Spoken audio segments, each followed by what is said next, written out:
আজ নাম নিয়েই বলতেছি, জামাতে ইসলাম বিকৃতি আনেনি? এনেছে। অগণিত অসংখ্য তাদের সংবিধানের মধ্যে বিকৃতি এনেছে, শুধু রাষ্ট্রীয়ভাবে নিবন্ধন ধরে রাখার জন্য, টিকিয়ে রাখার জন্য। না হলে নিবন্ধন বাতিল হয়ে যাবে। 30% যদি নারী নেতৃত্ব না দেয় দলের মধ্যে, নিবন্ধন দিবে না সরকার। যদি নাম জামাতে ইসলাম বাংলাদেশ না করে, বাংলাদেশ জামাতে ইসলাম যদি না করে, তাহলে দিবে না নিবন্ধন। তখন নাম চেঞ্জ করে জামাতে ইসলাম বাংলাদেশ করা হয়েছে। 30% নারী নেতৃত্ব নিয়ে আসা হয়েছে, অগণিত পরিবর্তন করা হয়েছে। আমার চ্যালেঞ্জ থাকলো, আবুল আলা মওদুদী যেই দিন জামাত ইসলাম প্রতিষ্ঠা করেছিলেন, তখনকার জামাত ইসলামের সংবিধান আর আজকের জামাত ইসলামের সংবিধানের মধ্যে যদি বিকৃতি না থাকে, আমি আব্দুল্লাহ বক্তব্য দিব না। বিকৃতি কেন এসেছে? ক্ষমতা ধরে রাখার চাহিদায়। সে বিকৃতিটা কোথায় করা হয়েছে? ইসলামের মধ্যে। ইসলামকে জবাই করে আমি কিভাবে ইসলাম প্রতিষ্ঠা করব? আর যখনই আগের যুগের সালাফে সালেহিনকে দেখবেন, আহমদ বিন হাম্বল সরাসরি ক্ষমতা কেড়ে নেওয়ার চেষ্টা করেননি, তিনি করেছেন সংস্কারের চেষ্টা। শাইখুল ইসলাম ইবনে তাইমিয়া সরাসরি ক্ষমতা কেড়ে নেওয়ার চেষ্টা করেননি, তিনি সংস্কারের চেষ্টা করেছেন। ক্ষমতা কেড়ে নেওয়ার চেষ্টা সাময়িক অনেক ভালো মনে হলেও, সাময়িক অনেক আবেগপ্রবণ মনে হলেও, সাময়িক অনেক ফলপ্রসূ মনে হলেও, দীর্ঘস্থায়ী ক্ষতির কারণ, দীর্ঘস্থায়ী দুঃখের কারণ, দীর্ঘস্থায়ী দাওয়াতি কাজে বাধার কারণ, দীর্ঘস্থায়ী জ্ঞানের চর্চায় বাধার কারণ। আর সংস্কারের চেষ্টা, অরাজনৈতিকভাবে প্রভাব বিস্তারের চেষ্টা। আপনি হয়তো আজকে অরাজনৈতিকভাবে প্রভাব বিস্তারটা সারা পৃথিবীতে 100-100 বাস্তব, 100-100 বাস্তব। কিভাবে? আজ আপনি দেখতেছেন যে আমেরিকার ক্ষমতায় আসছে জো বাইডেন, তার আগে দেখলেন আমেরিকার ক্ষমতায় ডোনাল্ড ট্রাম্প, তার আগে হয়তো ছিল বারাক ওবামা। কিন্তু আসলে বারাক ওবামার যুগেও, ডোনাল্ড ট্রাম্পের যুগেও, জো বাইডেনের যুগেও আমেরিকার আসল ক্ষমতা ছিল ইহুদি ইসরায়েলদের হাতে। তো ইহুদি ইসরায়েলেরা কি ভোটের মাধ্যমে লড়াই করে আমেরিকার ক্ষমতা দখল করলো? ইহুদি ইসরায়েলেরা কি অস্ত্রের মাধ্যমে আমেরিকার ক্ষমতা দখল করলো? এটাকে বলা হয় লবিংয়ের মাধ্যমে অরাজনৈতিক প্রভাব। পৃথিবীর এমন কোনো দেশ নাই। আজকে আপনি হয়তো চোখের সামনে দেখতে পাচ্ছেন প্রধানমন্ত্রী শেখ হাসিনা বাংলাদেশের প্রধানমন্ত্রী, কিন্তু অরাজনৈতিকভাবে আন্ডারগ্রাউন্ডে যারা টাকার মালিক, যারা ক্ষমতার মালিক, তারা অন্য কেউ। এটাই পৃথিবীর চিরন্তন বাস্তব সত্য। আপনিও আজকে ভোটে দাঁড়িয়ে ক্ষমতায় চলে যাবেন, অন্যের কাছে জিম্মি হয়ে যাবেন। যারা আগে থেকে সত্যিকার রিয়াল ক্ষমতার মালিক, তাদের কাছে জিম্মি হয়ে যাবেন। তাদের কথার বাইরে আপনি চলতে পারবেন না, নড়তে পারবেন না। এই জন্য আসল হচ্ছে অরাজনৈতিকভাবে প্রভাব বিস্তার করা, প্রভাব বিস্তার করে সরকারকে মানতে বাধ্য করা, সংস্কার হতে বাধ্য করা। সমাজ সংস্কার, সমাজ বিপ্লব ইসলামের বিজয়ের মূল ভিত্তি। বলেন বাংলাদেশ মুসলমানদের দেশ, 90% মুসলমানদের দেশ। 90% মুসলমানের কয়জন সালাত আদায় করে? তাহলে কিভাবে এটা 90% মুসলমানের দেশ হয়, যেখানে 90% মুসলমানের 2%, 3%ও সালাত আদায় করে না? এদের উপর আপনি কিসের ইসলামী খেলাফত কায়েম করবেন? আজকে ইসলামী খেলাফত কায়েম করলে কালকে এরাই বিদ্রোহ করবে, চাই না খেলাফত। এটাই বাস্তব সত্য। আজকে বাংলাদেশ বলছেন মুসলমানের দেশ। কয়টা বাংলাদেশের মুসলমান কোরআন পড়া জানে? কয়জন? বাংলাদেশে তো চলে আবেগের খেলা। বাংলাদেশে সর্বত্র আবেগ নিয়ে ছিনিমিনি খেলা হয়, সর্বত্র। যেমন আজকের এই প্রোগ্রামের আয়োজন করা হয়েছে জিকে একাডেমির মাঠে, এরপরে আসছে সালাফি কনফারেন্স 4-5 মার্চ। বাঙালি যেহেতু আবেগী জাতি, বিশাল সমাবেশ ঘটেছে, আরও বহু জায়গায় সমাবেশ ঘটবে। বাঙালি যেহেতু আবেগী জাতি, আজকে যদি ঘোষণা করা হয় মিছিলের আহ্বান, 100 লোক, লাখো লোকের অভাব হবে না। কালকে যদি আহ্বান করা হয় মানববন্ধনের, 100 লোক, লাখো লোকের অভাব হবে না। কালকে যদি আহ্বান করা হয় হরতাল অবরোধের, লোকের অভাব হবে না। সমাবেশের আহ্বান করা হয়, লোকের অভাব হবে না। আর যদি বলি আসেন এখানে কোরআন শেখানো হবে, কয়টা লোক আসবে? কথা বলেন না যে। আজকে জিকে একাডেমির মাঠে যদি আমি বলতাম কোরআন শিখাবো, কয়টা লোক আসবে? ওয়াল্লাহে আল্লাহর কসম, ওয়াল্লাহে আল্লাহর কসম, ওয়াল্লাহে আল্লাহর কসম, গতকাল থেকে নিয়ে আজ পর্যন্ত জিকে একাডেমির মাঠে যত বক্তা, যত আলেম, যত জ্ঞান গর্ভ আলোচনা করেছেন, তাতে উপস্থিত জনগণের যত উপকার হয়েছে, এই উপস্থিত জনগণকে যদি সূরা ফাতিহা শেখানো হতো, কোরআন শেখানো হতো, আলিফ বা তা সা শেখানো হতো, তার চেয়ে হাজার গুণ উপকারী হতো। কিন্তু সম্ভব নয়। কালকে আমিও সালাফি কনফারেন্সে এরকম সব বক্তারা আসবে, তারা বক্তব্য দিবে, কেন? আবেগী জাতি। জ্ঞান কঠিন জিনিস, ইলম কঠিন জিনিস। ইলমকে অর্জন করতে যায় না, এক লিল্লাহে তাকবীর দিয়ে 10টা গাড়ি ভেঙে দেওয়া অনেক সহজ। কিন্তু এক সূরা ফাতিহা সঠিকভাবে তেলাওয়াত করা, কোরআন সঠিকভাবে পড়তে পারা, জ্ঞান সঠিকভাবে অর্জন করতে পারা। ওমা খালাকতুল জিন্না ওয়াল ইনসা ইল্লা লিয়াবুদুন, জাতি এখনো বুঝতে পারেনি এই আয়াতের অর্থ যে লিয়াবুদুন মানে কি। ওমা খালাকতুল জিন্না ওয়াল ইনসা ইল্লা লিয়াবুদুন, এই আয়াতের অর্থ কি এটা এখনো মানুষ বুঝতে পারেনি। কালেমা লা ইলাহা ইল্লাল্লাহ এটার অর্থ কি এটা এখনো মানুষ বুঝতে পারেনি। কালেমা লা ইলাহা ইল্লাল্লাহ উলুহিয়াত, আল্লাহ সুবহানাহু ওয়া তাআলা বলেননি লা হাকিমা ইল্লাল্লাহ, নেই কোনো শাসক আল্লাহ ব্যতীত, অতএব দৌড়াও, তোমাকে শাসক হওয়ার জন্য দৌড়াতে হবে, এটা আল্লাহ সুবহানাহু ওয়া তাআলা বলেননি। আল্লাহ সুবহানাহু ওয়া তাআলা কি চেয়েছেন? তুমি শাসক থাকো, কিন্তু শাসক হয়েও দাসত্ব করো আল্লাহর। তুমি প্রজা থাকো, কিন্তু প্রজা হয়েও দাসত্ব করো আল্লাহর। এটা হচ্ছে উলুহিয়াত। যখনই বলা হবে লা হাকিমা ইল্লাল্লাহ, তখন সবাই শাসক হওয়ার জন্য দৌড়াবে। শুধু রক্তের খেলা চলবে, রক্তের খেলা চলবে, ক্ষমতার দ্বন্দ্ব, ক্ষমতার লড়াই চলবে। এই জন্য লা ইলাহা ইল্লাল্লাহর অর্থ মানুষ বুঝতে পারেনি। তাওহীদ মানুষকে এখনো বোঝানো যায়নি যে তাওহীদ কাকে বলে। ওমা খালাকতুল জিন্না ওয়াল ইনসা ইল্লা লিয়াবুদুন, ইবাদত করার জন্য সৃষ্টি করেছি। ইবাদত বললে আপনি বুঝবেন সালাত, সিয়াম, হজ, যাকাত। ইবাদতটা এসেছে আব্দুন থেকে, আব্দুল্লাহ আল্লাহর দাস, ইয়াবুদুন আল্লাহর দাসত্ব। আমি এবারের বহু বক্তব্যে আল্লাহর দাসত্ব বিষয়টা ক্লিয়ার করার চেষ্টা করেছি। পৃথিবীর কেউ না কেউ কোনো না কোনো কিছুর দাস, কেউ ক্ষমতার দাস, কেউ নারীর দাস, কেউ টাকার দাস, কেউ ফ্রি ফায়ার পাবজি গেমের দাস, কেউ ফেসবুকের দাস, কেউ টুইটারের দাস, কেউ জুয়া মদের আড্ডার দাস। আর একমাত্র পূর্ণ স্বাধীন, পূর্ণ আজাদ, যাবতীয় দাসত্ব থেকে মুক্ত সেই যে 100তে 100 আল্লাহর দাস। পৃথিবীতে একমাত্র স্বাধীন হাওয়ায় মুক্ত বাতাসে নিঃশ্বাস নিতে পারে সে যে 100তে 100 আল্লাহর দাস। রাসূল সাল্লাল্লাহু আলাইহি ওয়াসাল্লাম, খালিদ বিন ওয়ালিদ, ওমর ইবনুল খাত্তাব, আবু বকর, তাদেরকে রাসূল সাল্লাল্লাহু আলাইহি ওয়াসাল্লাম এমন কোন সোনার জাদুর চাবিকাঠি দিয়ে যাননি যেই চাবিকাঠিতে যেই তরবার নাড়ালে সব রোমান সাম্রাজ্য আর পারস্য সাম্রাজ্যের পতন হয়ে গেছে। আল্লাহ রাসূল তাদেরকে দিয়ে গেছিলেন কি? আল্লাহ রাসূল তাদেরকে দিয়ে গেছিলেন 100তে 100 আল্লাহর দাসত্ব। আল্লাহ রাসূল যদি তাদেরকে বলতেন শোনো যেভাবেই হোক ক্ষমতায় থাকতে হবে, যেভাবেই হোক ক্ষমতা কিন্তু ছাড়া যাবে না, ক্ষমতায় থাকতে হবে, তখন আবু বকর রাদিয়াল্লাহু তাআলা প্রথম দিনই কম্প্রোমাইজ করতেন।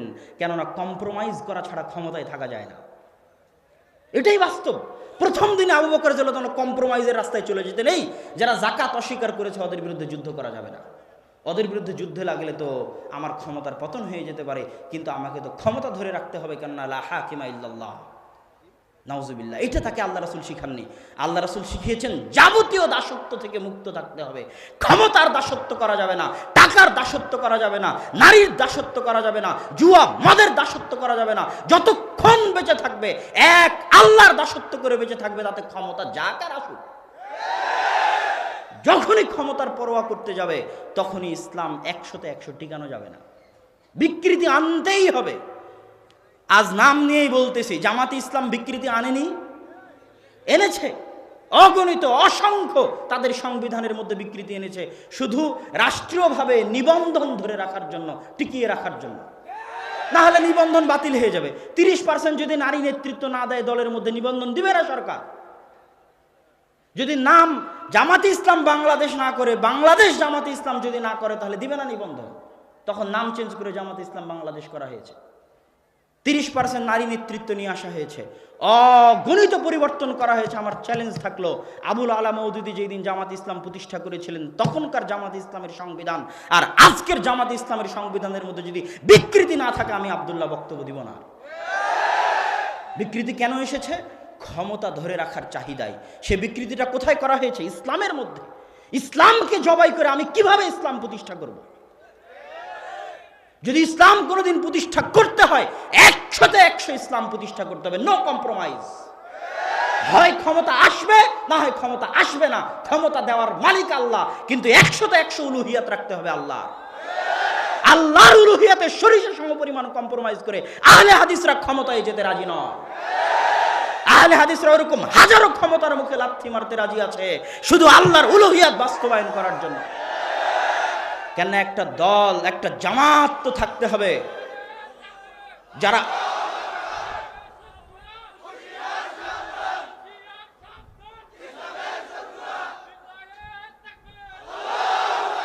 কেননা একটা জামাত তো থাকতে হবে যারা ইসলামকে অবিকৃত রাখবে। ইসলামকে অবিকৃত রাখাই ইসলামের বড় বিজয়। যত শত্রু ইসলামের এসেছে, ওরিয়েন্টালিস্টদের নিয়ে আপনি পড়ুন, আজ অক্সফোর্ড ক্যামব্রিজে যে সমস্ত বড় বড় গুরুরা, তাদের বিশাল খেদমত আছে। মুহাদ্দিসরা ওই খেদমত করতে পারেনি, জন্মগত ইহুদি খ্রিস্টান, কিন্তু শিখেছে আরবি ভাষা, ওরা যত বড় খেদমত করেছে। আমার ওস্তাদ মুফতি সাইদ আহমদ পালানপুরি বলতেন যে ওরিয়েন্টালিস্টদের একজন আছে, নাম আমি ভুলে গেছি, যে 16 বার মুসনাদে আহমদ প্রথম থেকে শেষ পর্যন্ত পড়েছে। কয়বার?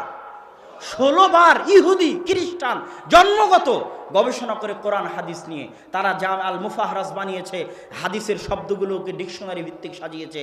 মানে নিয়াত, নিয়াত শব্দ লেখার পর লিখেছে যে নিয়াত শব্দটা আবু দাউদে এত নাম্বার হাদিসে আছে, নিয়াত শব্দটা তিরমিজিতে এত নাম্বার হাদিসে আছে, নিয়াত শব্দটা ইবনে মাজাতে এত নাম্বার হাদিসে আছে। এই ডিকশনারি কোনো মুসলমান আহলে হাদিস, মুসলমান মুহাদ্দিস তৈরি করেনি, ওরিয়েন্টালিস্ট ইহুদি খ্রিস্টানরা তৈরি করেছে। কেন?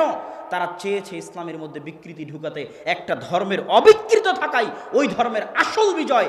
আর আদিকাল থেকে আজ পর্যন্ত আহলুল হাদিসদের 100তে 100 টার্গেট ছিল, 1 নাম্বার প্রায়োরিটি ছিল অবিকৃত ইসলাম চাই, বিকৃত ইসলাম চাই না। জাল জয়ীফ হাদিস ভিত্তিক ইসলাম চাই না, সহিহ হাদিস ভিত্তিক ইসলাম চাই। শিরক বেদাত যুক্ত ইসলাম চাই না, শিরক বেদাত মুক্ত ইসলাম চাই। তাতে যদি দেহের রক্ত দেওয়া লাগে তো দিতে রাজি আছি। আহমদ বিন হাম্বাল রক্ত দেয়নি, শাইখুল ইসলাম ইবনে তাইমিয়া রক্ত দেয়নি। শাইখুল ইসলাম ইবনে তাইমিয়াকে জেলখানায় বন্দী করে আহলুল হাদিসদের কণ্ঠকে কি রোধ করা গেছে? আহমদ বিন হাম্বালকে বাগদাদের রাস্তায় উল্টা করে ঘুরিয়ে আহলুল হাদিসদের কণ্ঠকে কি রোধ করা গেছে? ইমাম মালিককে পিটিয়ে তার ফতোয়া থেকে কি তাকে সরানো গেছে? যায়নি। নাসিরউদ্দিন আলবানী রাহিমাহুল্লাহর উপর শত অপবাদ, শত জুলুম, শত অত্যাচার, বহিষ্কার করেও তাকে তার আদর্শ থেকে সরিষা সমপরিমাণ টলানো যায়নি। আহলুল হাদিসরা আদর্শে বিশ্বাস করে, আহলুল হাদিসরা আদর্শের জন্য সব কিছু বিসর্জন দিতে রাজি আছে। টাকা পয়সা বিসর্জন দিতে রাজি আছে, সন্তান সন্ততি বিসর্জন দিতে রাজি আছে, ক্ষমতা বিসর্জন দিতে রাজি আছে, নিজের জীবন বিসর্জন দিতে রাজি আছে। সিলেটের মাটিতে 500 কোটি 1000 কোটি টাকার মামলা দিয়ে যারা তা আমাদের কণ্ঠকে রোধ করতে পারেনি, তারাই তো হত্যার চেষ্টা করে কণ্ঠকে রোধ করতে গেছে। এটাই প্রমাণ করে, এই হত্যার চেষ্টাই প্রমাণ করে যে ইসলামকে 100তে 100 অবিকৃত রাখার আন্দোলনই সঠিক আন্দোলন। এই আন্দোলনই এমন সঠিক আন্দোলন যে আন্দোলনকে শুধু এদেশের বেলাতিরা ভয় পায় না, ওই আমেরিকায় বসে থাকা, ইসরায়েলে বসে থাকা, ভারতে বসে থাকা ব্রাহ্মণবাদী সাম্রাজ্যবাদীরা ভয় পায়। কেননা তারা টাকা দিয়ে, ধোঁকা দিয়ে, লোভ দিয়ে, লালসা দিয়ে অন্যদেরকে পরিবর্তন করতে পারে, কিন্তু আহলুল হাদিসদের পরিবর্তন করতে পারে না। এটাই সমস্যা। আসসালামু আলাইকুম ওয়া রাহমাতুল্লাহি ওয়া বারাকাতুহু। আলহামদুলিল্লাহ নাহমাদুহু ওয়া নাস্তাঈনুহু ওয়া নাস্তাগফিরুহু ওয়া নাউযু বিল্লাহি মিন শুরুরি আনফুসিনা ওয়া মিন সাইয়্যাতি আ'মালিনা মান ইয়াহদিহিল্লাহু ফালা মুদিল্লা লাহু ওয়া মান ইউদ্লিলহু ফালা হাদিয়া লাহু। আশহাদু আন লা ইলাহা ইল্লাল্লাহু ওয়াহদাহু লা শারীকা লাহু ওয়া আশহাদু আন্না মুহাম্মাদান আবদুহু ওয়া রাসূলুহু। প্রশংসা আল্লাহ সুবহানাহু তাআলার জন্য। নাস্তাঈনুহু ওয়া নাস্তাগফিরুহু, আমরা আল্লাহর সাহায্য প্রার্থনা করি, আল্লাহর নিকটে ক্ষমা প্রার্থনা করি। ওয়া নাউযু বিল্লাহি মিন শুরুরি আনফুসিনা ওয়া মিন সাইয়্যাতি আ'মালিনা, আমাদের অন্যায় কাজ, অনিষ্ট কাজ, খারাপ কাজের কুফল থেকে আল্লাহ সুবহানাহু তাআলার নিকটে পরিত্রাণ চাই। মান ইয়াহদিহিল্লাহু ফালা মুদিল্লা লাহু, আল্লাহ সুবহানাহু তাআলা যাকে হেদায়েত দিতে চান তাকে পথ ভ্রষ্টকারী কেউ নেই। ওয়া মান ইউদ্লিলহু ফালা হাদিয়া লাহু, আল্লাহ সুবহানাহু তাআলা যাকে পথ ভ্রষ্ট করেন তাকে হেদায়েত দানকারী কেউ নেই। আশহাদু আল্লা ইলাহা ইল্লাল্লাহ, আমরা সাক্ষ্য দেই আল্লাহ সুবহানাহু তাআলা ব্যতীত সত্যিকার উপাস্যের, সত্যিকার দাসত্বের, ইবাদতের যোগ্য কেউ নেই। ওয়াহদাহ, তিনি নামে গুণে কর্মে একক ও অদ্বিতীয়। লা শারীকা লাহ, তার কোনো শরীক নেই। ওয়াশহাদু আন্না মুহাম্মাদান আবদুহু ওয়া রাসূলুহু, আমরা আরও সাক্ষ্য দিই মুহাম্মদ সাল্লাল্লাহু আলাইহি ওয়াসাল্লাম আল্লাহ সুবহানাহু তাআলার প্রেরিত রাসূল এবং তার বান্দা, তার গোলাম, তার দাস। সম্মানিত উপস্থিতি, যদিও আমি কিছুক্ষণের পূর্বেই আমার বক্তব্যের বিষয়ে অবগত হলাম, জঙ্গিবাদ ও সন্ত্রাস নির্মূলে কি করণীয়। আমার পূর্বে শ্রদ্ধেয় শায়েখ ডক্টর মুসলিহুদ্দিন হাফিজাহুল্লাহ আহলুল হাদিসদের বিভিন্ন ইতিহাস, বিভিন্ন অবদান নিয়ে আলোচনা করছিলেন। আমিও কিছু কিছু ক্ষেত্রে আহলুল হাদিসদের, বিশেষ করে ইলমি খিদমাত ভারত উপমহাদেশের মাটিতে এবছর বহু বক্তব্যে আলোচনা করার চেষ্টা করেছি। ওনার বক্তব্যে মোটামুটি জেহাদে, ব্রিটিশ বিরোধী জেহাদে আহলুল হাদিসদের অবদান, রাজনীতির ক্ষেত্রে আহলুল হাদিসদের অবদান অনেকটাই ফুটে উঠেছে। আমি সংক্ষিপ্ত আকারে ভারত উপমহাদেশের ইলমি জগতে আহলুল হাদিসদের কি অবদান রয়েছে তার প্রতি সংক্ষিপ্ত আলোকপাত করে আমার বক্তব্যের মূল বিষয়ের দিকে এগিয়ে যাব ইনশাআল্লাহ। ভারত উপমহাদেশে হাদিসের চর্চা, কোরআনের চর্চা আজকে নতুন নয়, 150-200 বছর পূর্বেও নতুন নয়। ইতিহাস বলে খায়রুল কুরুন তথা যেই যুগকে রাসূল সাল্লাল্লাহু আলাইহি ওয়াসাল্লাম সর্বশ্রেষ্ঠ যুগ বলেছেন, সেই যুগেও ভারত পাকিস্তানের মাটিতে কোরআন এবং হাদিসের চর্চা হয়েছে। কুতুবে সিত্তাহ, বুখারী, মুসলিম, আবু দাউদ, নাসাই, তিরমিজি, ইবনে মাজাহ, 6 জনেরই শিক্ষক কুতাইবা বিন সাঈদ আল বাগলানি, বহু হাদিস পাবেন কুতুবে সিত্তাতে। শুরু হবে হাদ্দাসানা কুতাইবা, হাদ্দাসানা কুতাইবা, বহু অগণিত হাদিস কুতুবে সিত্তার। সহিহ বুখারী হোক, সহিহ মুসলিম হোক, সুনানুত তিরমিজি, জামিউত তিরমিজি হোক, সুনানে আবি দাউদ হোক, নাসাই হোক, ইবনে মাজাহ হোক, হাদ্দাসানা কোথাইবা, কোথাইবা আমাদেরকে হাদিস শুনিয়েছেন মর্মে ইমাম বুখারী বলছেন, ইমাম মুসলিম বলছেন, আবু দাউদ বলছেন, নাসাই বলছেন, তিরমিজি বলছেন, ইবনে মাজা বলছেন। অথচ এই কোথাইবা পাকিস্তানের সীমান্তবর্তী বাগলান অঞ্চলের একজন মানুষ, তথা সেই যুগেও ভারত পাকিস্তানের সীমান্তবর্তী অঞ্চলে কোরআন এবং হাদিসের চর্চা হতো। পাকিস্তানের একটি শহর মানসুরাবাদ, যার পরিচয় ইতিহাসের পাতায় পাওয়া যায়। বহু ইতিহাসবিদ লিখেছেন যে 400 শতাব্দী হিজরিতে, 300 শতাব্দী হিজরির পরে এই অঞ্চলগুলোতে মানসুরাবাদ, পাকিস্তানের মানসুরাবাদ, যেটা সিন্ধু প্রদেশের অন্তর্গত, বর্তমান সিন্ধু প্রদেশের অন্তর্গত, এই অঞ্চলগুলোতে না হানাফি মাজহাবের অনুসারী ছিল, না মালিকি মাজহাবের অনুসারী ছিল, না শাফিঈ মাজহাবের অনুসারী ছিল, না হাম্বলি মাজহাবের অনুসারী ছিল, না মু'তাজিলা মুরজিয়া ফিরকার অনুসারী ছিল। এই অঞ্চলগুলোতে শুধুমাত্র স্বাধীনভাবে কোরআন এবং হাদিসের অনুসরণের চর্চা ছিল, তথা আহলুল হাদিসদের অস্তিত্ব ছিল। আরও আশ্চর্য হবেন, ইতিহাসের পাতায় এমন কিছু বড় বড় ব্যক্তিত্ব দেখা গেছে যারা এমন বড় বড় কারনামা আঞ্জাম দিয়েছে, অথচ সেগুলো তারা আঞ্জাম দিয়েছেন ভারত পাকিস্তানের মাটিতে বসে এবং বহু আগে। মাশারিকুল আনোয়ারের কথা বলেন, যেখানে তিনি বুখারী মুসলিমকে একত্রিত করেছেন। ইমাম সাগানি এবং মিন্নাতুল বারি পড়লে পাবেন, আমি সেখানে উল্লেখ করেছি সহিহ বুখারীর নুসখা, পাণ্ডুলিপি। সহিহ বুখারীর যে পাণ্ডুলিপি থেকে আজকে আমরা প্রকাশিত সহিহ বুখারী পাচ্ছি, প্রিন্টেড সহিহ বুখারী পাচ্ছি, টাইপ করা সহিহ বুখারী পাচ্ছি, এই সহিহ বুখারী যে সমস্ত পাণ্ডুলিপির সহযোগিতা নিয়ে তৈরি করা, তার একটা পাণ্ডুলিপি ছিল ইমাম সাগানির, যিনি মাশারিকুল আনোয়ার নামক গ্রন্থ লিখেছিলেন, জন্ম পাকিস্তানের লাহোরে। তার পরবর্তীতে আরও বহু আলেম ছিলেন যারা ভারত পাকিস্তানের মাটিতে কোরআন এবং হাদিসের খেদমত করেছেন। ইমাম তাহের পাটনি, পাটনার অধিবাসী, তিনি অনেক গ্রন্থ লিখেছেন হাদিসের ওপরে। কঠিন কঠিন রাবির নামের উপর গ্রন্থ লিখেছেন, মাজমাউ বাহারিল আনোয়ার লিখেছেন, আরও অনেক গ্রন্থ লিখেছেন, যেই গ্রন্থগুলোতে কোরআন এবং হাদিসের কঠিন শব্দ, হাদিসের কঠিন কঠিন রাবির পরিচয়, এই জিনিসগুলো তিনি সেখানে ফুটিয়ে তুলেছেন।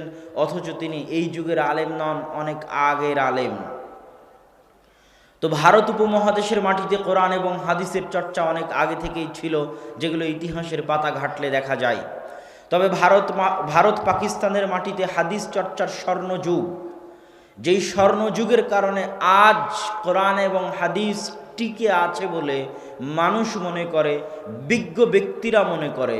যখন মার্কাজুল ইলম পরিবর্তন হতে থেকেছে, কখনো মার্কাজুল ইলম ছিল বাগদাদ, কখনো মার্কাজুল ইলম ছিল হিজাজ, কখনো মার্কাজুল ইলম ছিল বুখারা সামারকান্দ, কখনো মার্কাজুল ইলম ছিল নিশাপুর রায়।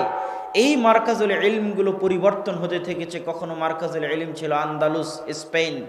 আমরা হয়তো স্পেনকে ভুলতে বসেছি, কিন্তু আমি আমার বহু বক্তব্যে ইশারা করেছি, ইঙ্গিত করেছি যে কত বড় বড় আলেম স্পেনের মাটিতে ছিলেন, আন্দালুসের মাটিতে ছিলেন। ইবনু হাজাম আন্দালুসি বিরাট বড় মুহাদ্দিস, অনেক বড় মুহাদ্দিস। তার আল মুহাল্লা বিল আসার, আব্বুরা সাধারণত যে সমস্ত বই দেখে ফতোয়া দিয়ে থাকে, সেই সমস্ত বইয়ের একটা গুরুত্বপূর্ণ বই হচ্ছে আল মুহাল্লা বিল আসার, যে বইটা সাজানোই হয়েছে আসার দিয়ে।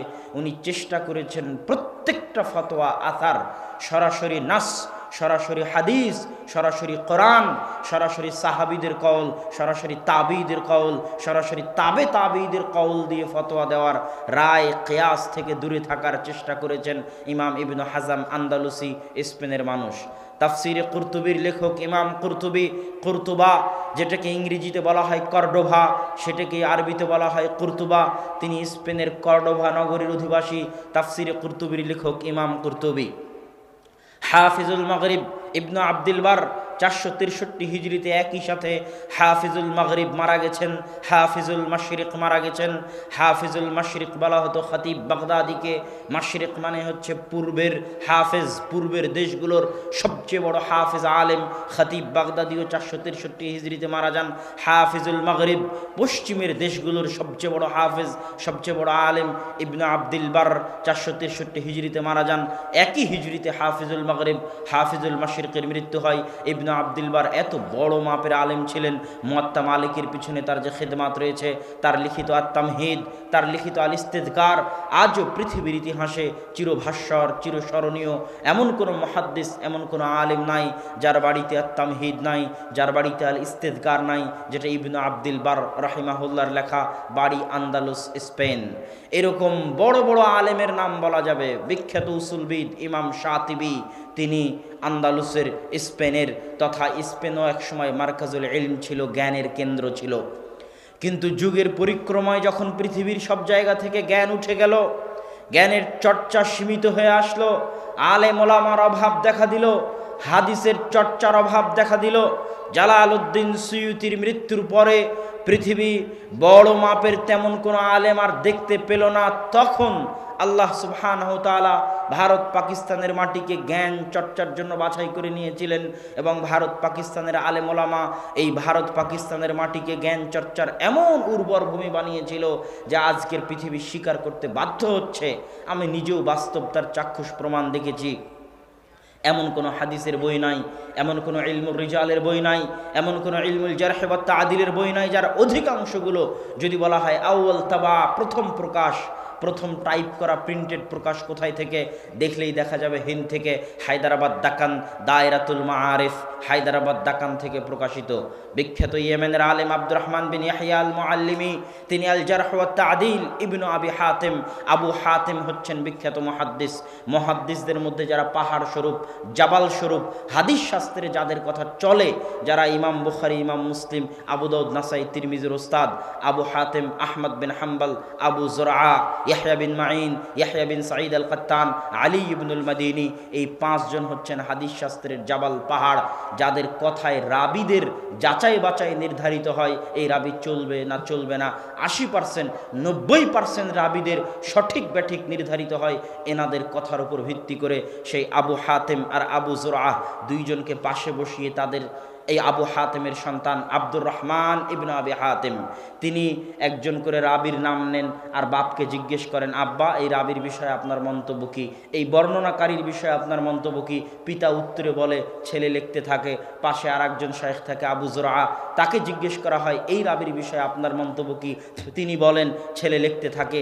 এই লিখিত বই আল জারহ ওয়া তা'দীল, হাদিস শাস্ত্রে, জারাহ তা'দীলের শাস্ত্রে কোন রাবি চলবে কোন রাবি চলবে না, এই শাস্ত্রে সবচেয়ে পুরাতন এবং সবচেয়ে গ্রহণযোগ্য, সবচেয়ে নির্ভরযোগ্য সানাদওয়ালা গ্রন্থ হচ্ছে আল জারহ ওয়া তা'দীল।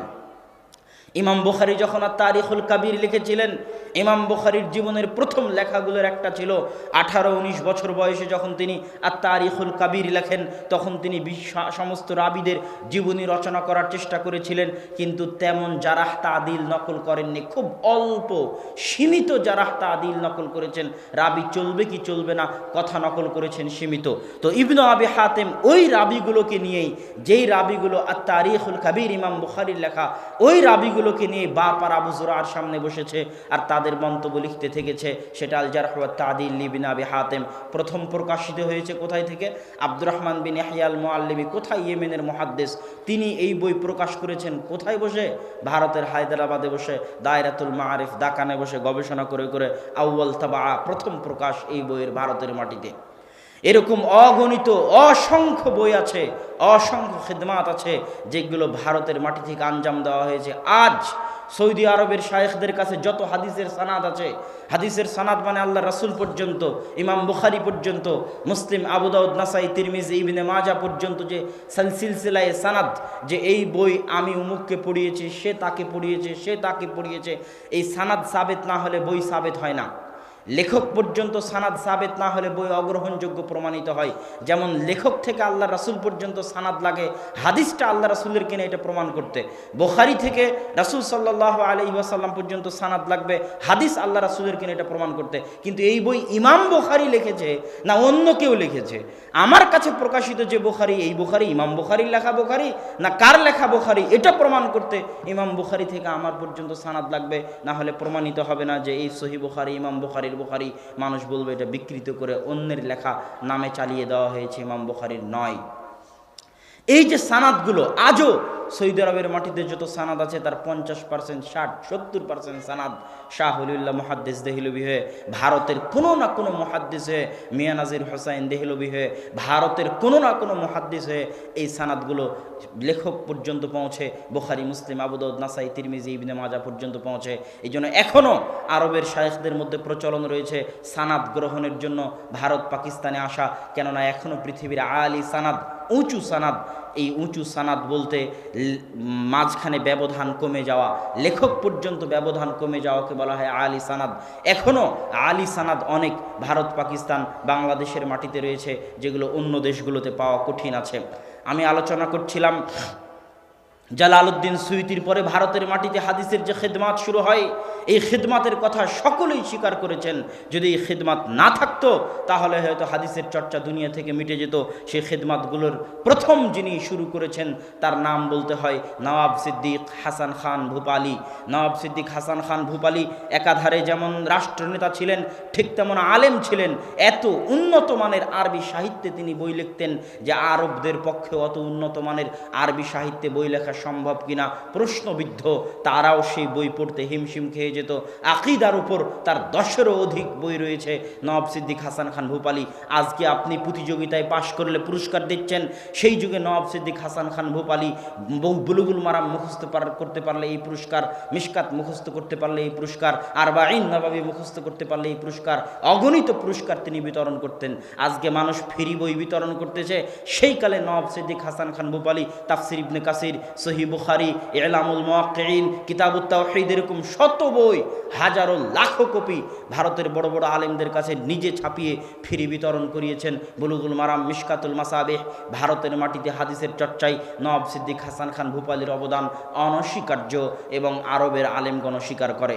দ্বিতীয় আরেকজন ব্যক্তি হচ্ছে শাহ ওলিউল্লাহ মুহাদ্দিস দেহলভী। তার লেখা আল হুজ্জাতুল্লাহিল বালেগার, যে আরবি ভাষার মান, এই আরবি ভাষার মান একজন ভারতের মাটিতে বসা একজন অনারব কিভাবে লিখতে পারে তা ভাবতে ভাবতে মানুষ অজ্ঞান হয়ে যেতে পারে। হুজ্জাতুল্লাহিল বালেগার বালেগাতে শাহুল্লাহ মুহাদ্দিস দেহলভী রাফুল আদাইনের কথা লিখেছেন, 12 তাকবীর ঈদের সালাত আদায়ের কথা লিখেছেন, জোরে আমিনের কথা লিখেছেন। তিনি আমলগতভাবে হানাফি হলেও তিনি তার লেখনীতে, তার দার্সে আহলুল হাদিসদের কথা বলে গেছেন। শাহুল্লাহ মুহাদ্দিস দেহলভীর মাধ্যমে মূলত ভারতের মাটিতে জমে থাকা শিরক, বেদাত, জুমুদ, তাকলিদের যে জুমুদ ভারতের মাটিতে জেঁকে বসেছিল, সেটার বিরুদ্ধে প্রথম আন্দোলন মূলত তিনি ইলমি আন্দোলন পরিচালনা করেছিলেন। তার ছেলে তার মৃত্যুর পর আব্দুল আজিজ মুহাদ্দিস দেহলভী, যিনি প্রথম ভারতকে দারুল কুফর ঘোষণা করেন।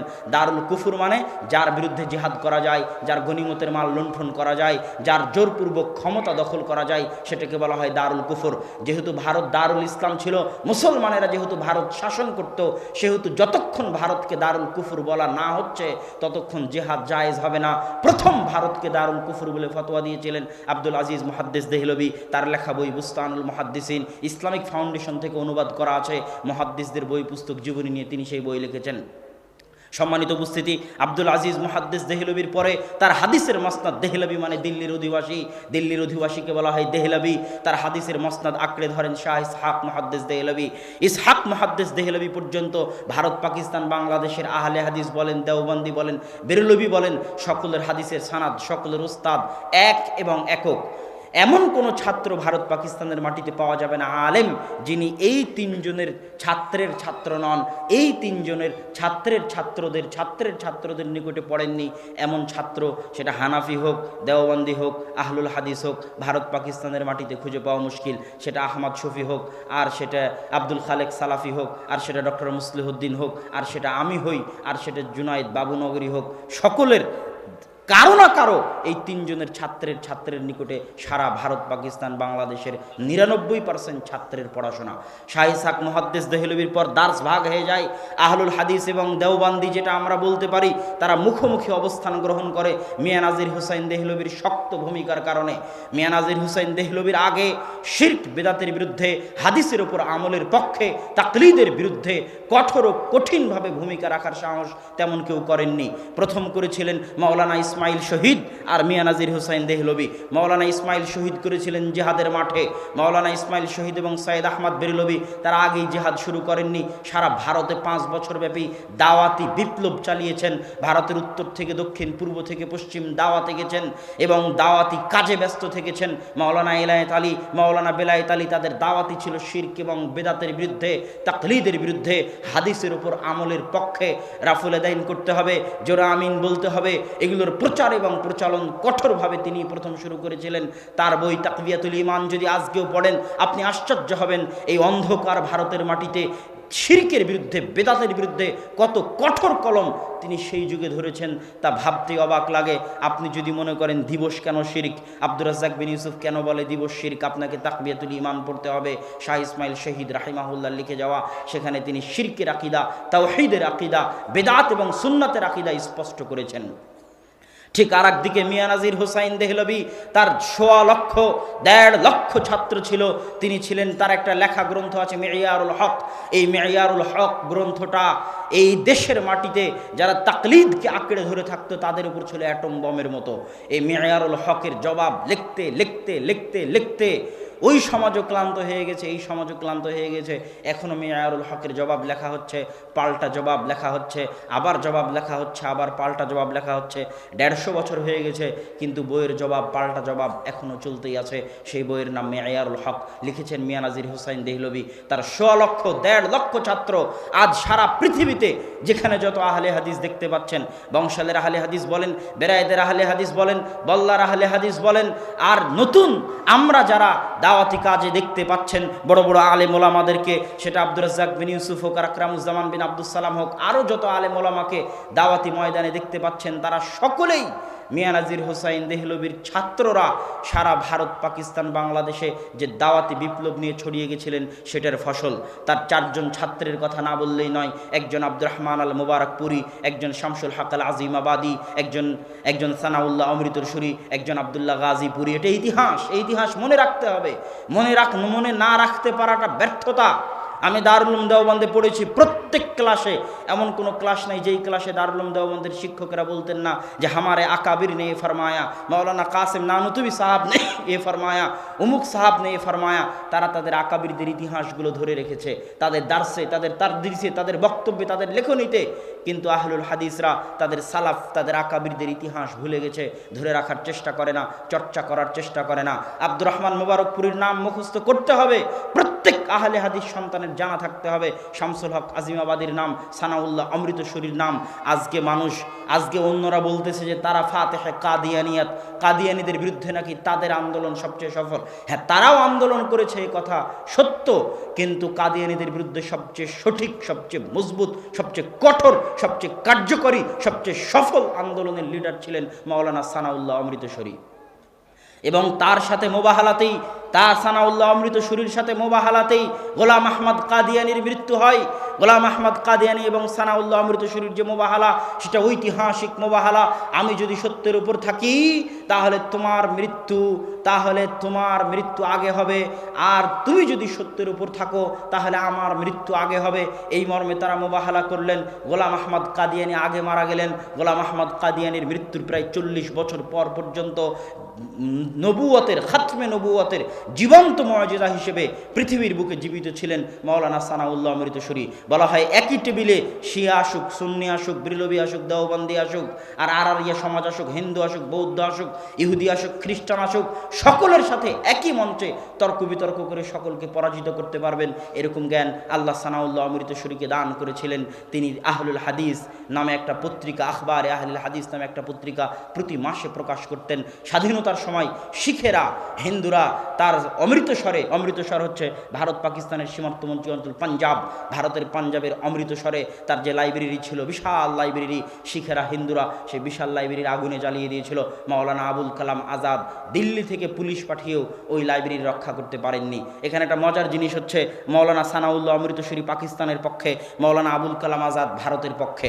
মাওলানা আবুল কালাম আজাদ অখণ্ড ভারতের পক্ষে, মাওলানা সানাউল্লাহ অমৃতসরী দ্বিজাতি তত্ত্ব, মুসলমানদের নিয়ে আলাদা পাকিস্তান তৈরি করতে হবে, সেটার পক্ষে। এই মতভেদ থাকার পরেও মাওলানা আবুল কালাম আজাদ যেহেতু আহলুল হাদিস ছিলেন, আমি আমার বহু বক্তব্যে আহলুল হাদিসদের ইতিহাসে বলেছি যে মাওলানা মুহাম্মদ জুনাগড়ি, যিনি সর্বপ্রথম তাফসির ইবনে কাসিরকে উর্দুতে অনুবাদ করেছেন, যিনি সর্বপ্রথম ইলামুল মুওয়াক্কিনকে উর্দু অনুবাদ করেছেন, যেই উর্দু অনুবাদ থেকে মাওলানা মুহাম্মদ জুনাগড়ির জামাই ডক্টর মুজিবুর রহমান বাংলায় অনুবাদ করেছেন, ওই ডক্টর মুজিবুর রহমানের শ্বশুর মাওলানা মুহাম্মদ জুনাগড়ি, যার অগণিত বই আছে মুহাম্মাদি নামে, সাইফে মুহাম্মাদি, শামিঈ মুহাম্মাদি, দেরায়াতে মুহাম্মাদি, হেদায়াতে মুহাম্মাদি, এরকম মুহাম্মাদি নামে, কায়েদায়ে মুহাম্মাদি, সালাতে মুহাম্মাদি, তার মুহাম্মাদি নামে বহু বই আছে। এই জন্য একটা সময় আহলে হাদিস সমাজে আহলে হাদিসদেরকে আহলে হাদিস বলা হতো না, মুহাম্মাদি বলা হতো, যে উমুক মুহাম্মাদি, উমুক হানাফি, উনি মুহাম্মাদি নামে এক সিরিয়ালে অগণিত অসংখ্য বই লিখেছেন। খুতবায়ে মুহাম্মাদি, কায়দায়ে মুহাম্মাদি, এগুলো সব তার লেখা বই ছিল। এই মাওলানা মুহাম্মদ জুনাগড়ি যখন ইলামুল মুওয়াক্কিনের উর্দু অনুবাদ করলেন, তাফসির ইবনে কাসিরের উর্দু অনুবাদ করলেন প্রথম, তখন ওই মাওলানা আবুল কালাম আজাদ, যিনি কংগ্রেসের নেতা, যিনি ভারতের শিক্ষামন্ত্রী, অখণ্ড ভারতের পক্ষে, তিনি তখন এই ইলামুল মুওয়াক্কিনের উর্দু ভূমিকা লিখে দিয়েছিলেন, আহলে হাদিস ছিলেন বলে। তো মাওলানা সানাউল্লাহ অমৃতসরী পাকিস্তানের পক্ষে হওয়ার পরেও, আর মাওলানা আবুল কালাম আজাদ অখণ্ড ভারতের পক্ষে হওয়ার পরেও, মাওলানা সানাউল্লাহ অমৃতসরী আহলে হাদিস হওয়ার কারণে তার লাইব্রেরিকে রক্ষা করার জন্য আপ্রাণ চেষ্টা করেছিলেন মাওলানা আবুল কালাম আজাদ, কিন্তু রক্ষা করতে পারেননি। ওই হারানো লাইব্রেরি ফেলে দিয়ে মাওলানা সানাউল্লাহ অমৃতসরী পাকিস্তানে ফিরে যান, এবং পাকিস্তানে ফিরে যাওয়ার পরে, হিজরতের পরে 1 বছরের মাথায় তিনি মারা যান। বলছিলাম মিয়া নাজির হোসাইন দেহলভী রাহিমাহুল্লাহর আরেকজন ছাত্র আব্দুর রহমান আল মুবারকপুরী সারা পৃথিবীতে সুনানে তিরমিজির সর্ববিশুদ্ধ, সবচেয়ে উন্নত আরবি ব্যাখ্যা গ্রন্থ, আরবি ভাষ্য গ্রন্থ, যা পৃথিবীর সকল আলেমের নিকটে রয়েছে। সকল আলেম এক বাক্যে সুনানে তিরমিজির এই ব্যাখ্যা গ্রন্থকে শ্রেষ্ঠ ব্যাখ্যা গ্রন্থ বলে স্বীকৃতি দিয়েছে।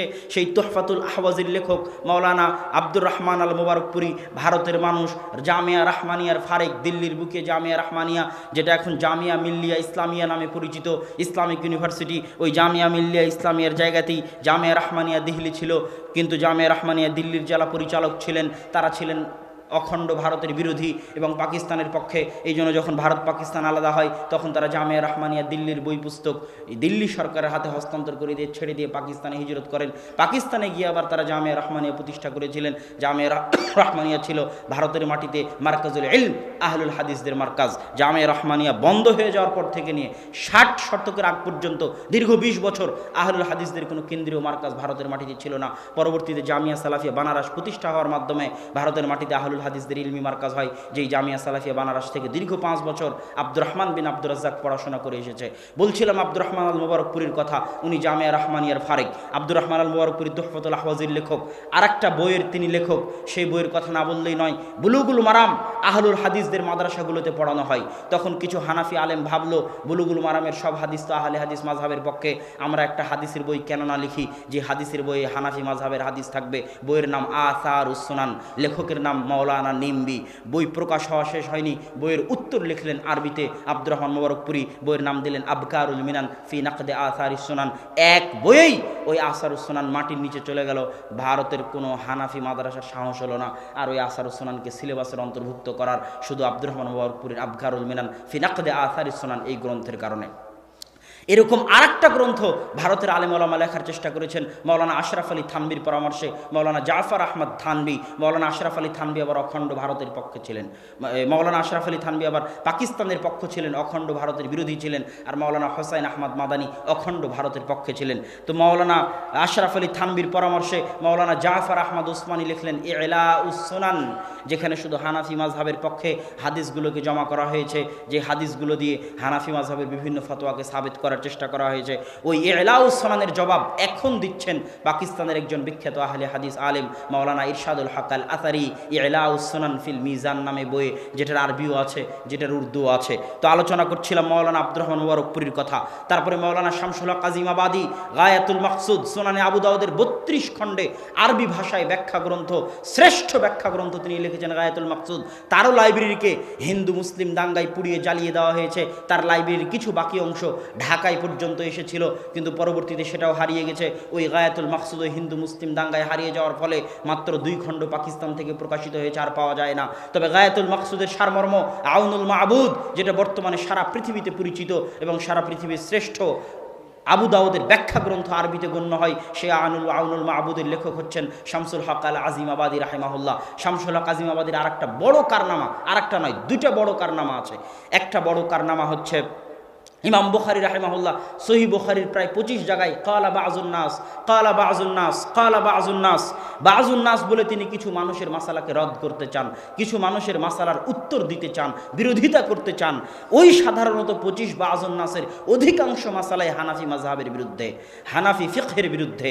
তখন মাওলানা আহমদ আলী সাহারানপুরি, যেটা সাহারানপুর জেলা, যেই সাহারানপুর জেলায় দারুল উলুম দেওবন্দ অবস্থিত, ওই সাহারানপুর জেলায় একটা মাদ্রাসা অবস্থিত মাযাহিরুল উলুম, যে মাদ্রাসার শাইখুল হাদিস ছিলেন ফাজাইল আমরের লেখক মাওলানা জাকারিয়া কান্দেলভি। ওই মাদ্রাসারই শাইখুল হাদিস মাওলানা আহমদ আলী সাহারানপুরি, অনেক পুরাতন, অনেক আগের প্রথম শাইখুল হাদিস তিনি। এবং ভারতের যত কুতুবে সিত্তার বই পুস্তক আছে, সব কুতুবে সিত্তার বই পুস্তকে মাওলানা আহমদ আলী সাহারানপুরির টিকা আছে, যেগুলো দেওবন্দ থেকে তিনি হানাফি মাযহাব পর্যন্ত আহলে হাদিসদের পক্ষ থেকে হয়নি।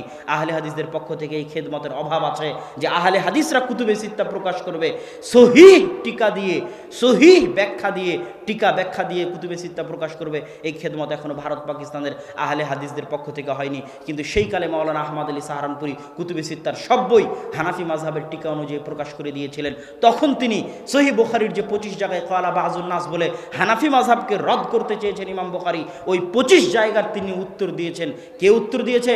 আহমদ আলী সাহারানপুরি উত্তর দিয়েছে এবং হানাফি মাযহাবকে প্রতিষ্ঠা করার চেষ্টা করেছে। তার বই লেখা শেষ হয়নি, তার ওই বইয়ের উত্তরে ইমাম বুখারীর পক্ষে, ইমাম বুখারীর কালা বাযুন নাসের রদ যে সঠিক, এটার পক্ষে শামসুল হক আজিমাবাদী রাহিমাহুল্লাহ অল্প দিনের মধ্যে আরবিতে বই লিখে তার ওই কথাকে চাপিয়ে দিলেন, তার ওই কথাকে রদ করে দিলেন। এই খেদমতের উত্তর দেওয়া, এই খেদমতের প্রতিদান দেওয়া অনেক কঠিন। আর একটা বড় খেদমত মাওলানা শিবলি নোমানি নাদতুল উলামা লখনউ, যখন তারা ইমাম বুখারীর উপর অভিযোগ তুলতে লাগলো, ইমাম বুখারীর ফিকহের উপর অভিযোগ তুলতে লাগলো, মাওলানা আবুল আলা মওদুদী কর্তৃক প্রভাবিত হয়ে হাদিসের উপর অভিযোগ তুলতে লাগলো, তখন শামসুল হক আজিমাবাদী তার ছাত্র মাওলানা আব্দুস সালাম মুবারকপুরীকে বলল, শোনো একটা বই লেখো ইমাম বুখারীর পক্ষে। তখন ছাত্র শিক্ষক পরামর্শ করে সহযোগিতায় একটা বই লিখলেন সিরাতুল বুখারী।